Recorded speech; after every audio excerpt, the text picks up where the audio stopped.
Lo persigues, nadie te lo regala. Tus raíces fueron heridas de tus cicatrices. Ya tu arco iris se quedaba sin matices. No te importa perderte en la cepa de Belice. Tigre, tú, dientes de acero y con las rayas grises. Estratégico era tu plan para llegar a México.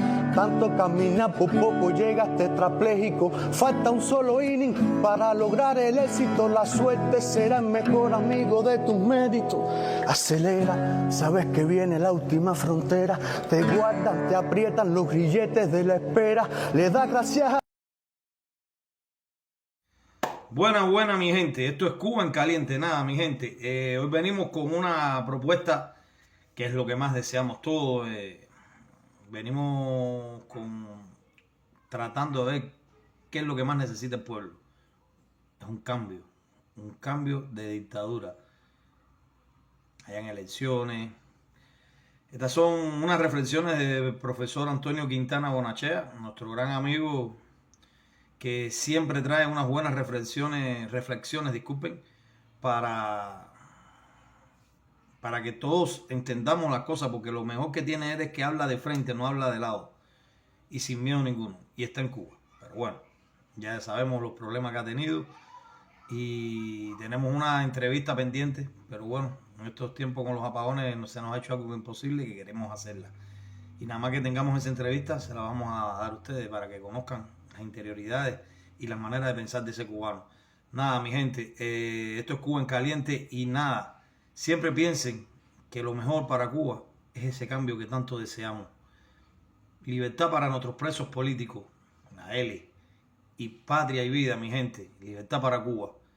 Nos vemos, disfruten nuestro programa.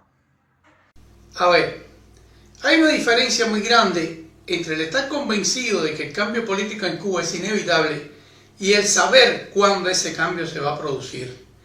Y hoy voy a tocar este tema porque constantemente la gente me hace esas dos preguntas y mi respuesta invariable es que yo tengo la certeza de que el cambio va a suceder porque a pesar de los esfuerzos de los cúpulas gobernantes del país, la corriente de los acontecimientos nos arrastra inevitablemente a ese cambio.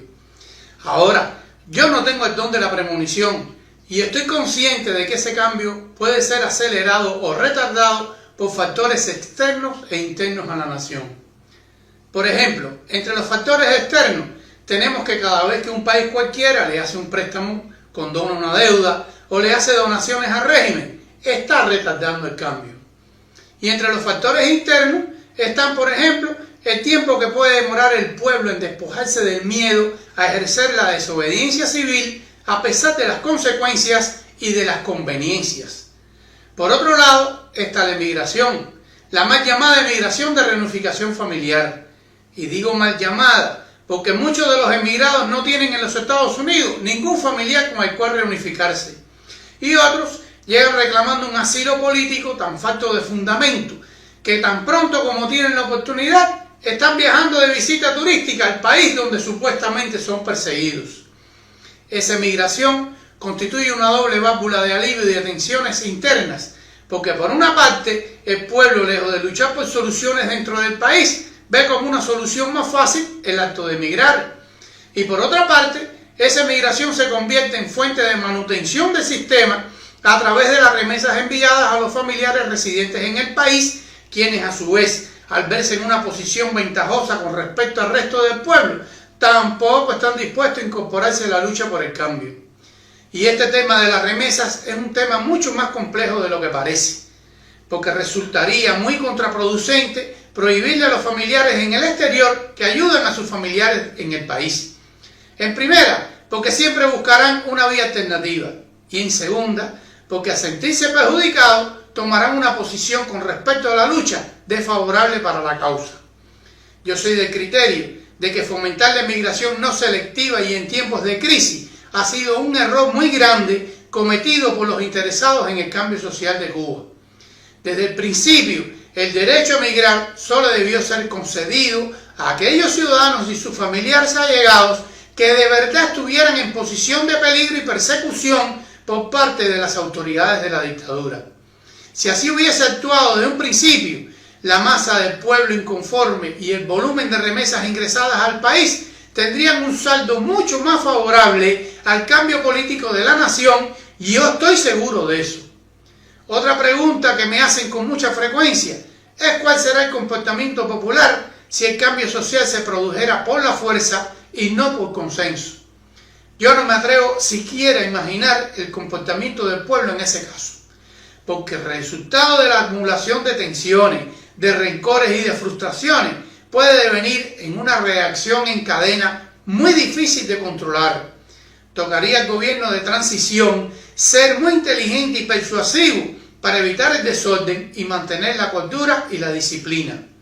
Y no es que yo sea partidario de que no se haga justicia, por el contrario. En una publicación que hice en Facebook hace más de 2 años, cuando aún yo no publicaba en YouTube, expuse mis criterios al respecto. Y en esa publicación de poco más de 3 minutos y medio, expongo la forma en que a mí me gustaría que se impartiera la justicia. Y como complemento a este tema, los dejo con dicha publicación pidiendo disculpas de antemano por lo primitivo de la calidad de mis primeros videos. Una persona me tocó un tema bastante polémico. Me preguntó que si se diera el caso de un cambio repentino de sistema, ¿cuál sería mi postura acerca de los ajustes de cuenta? Bueno, yo pienso que los ajustes de cuenta serán inevitables. Ahora bien, jamás estaré de acuerdo con la violencia descontrolada que genera la venganza pública, el linchamiento o tomarse la justicia por propia mano.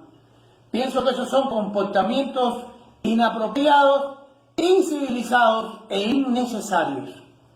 ¿Justicia? Sí, hay que hacer justicia, pero sin excesos y de forma civilizada. ¿Qué mejor manera de hacer justicia que aplicar el Código Penal vigente?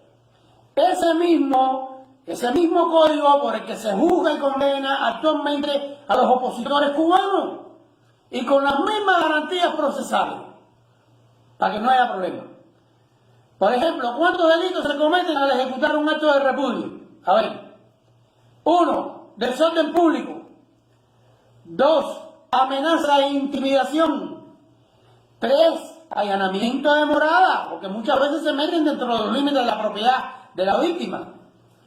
4, vandalismo. Le pintan las paredes, le ensucian el piso, le caen a piedra, le rompen las ventanas.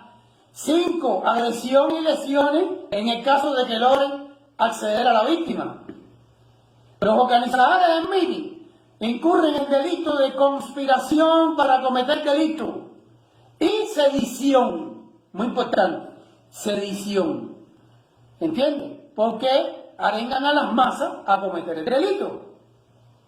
Y por otro lado, hay casos mucho más graves, como por ejemplo el del remolcador 13 de marzo, que los delitos son mucho más graves. Tenemos homicidio múltiple, después se determinará si fue accidental, por negligencia o premeditado. Eso no nos toca a nosotros, le toca a la justicia. Conspiración para cometer homicidio, agresiones, lesiones y un largo etcétera. Ahí hay tela por donde cortar.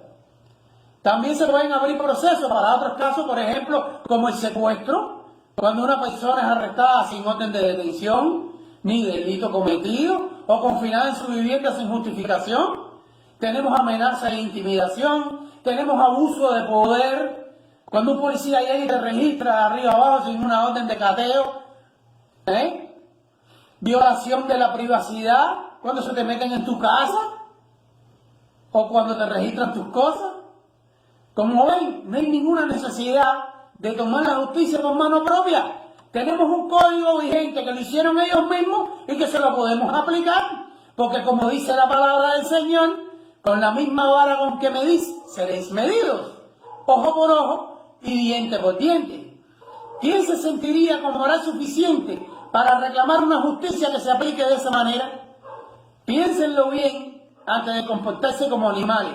Porque el verdadero mérito está en demostrar que somos mejores humanos. Muchas gracias.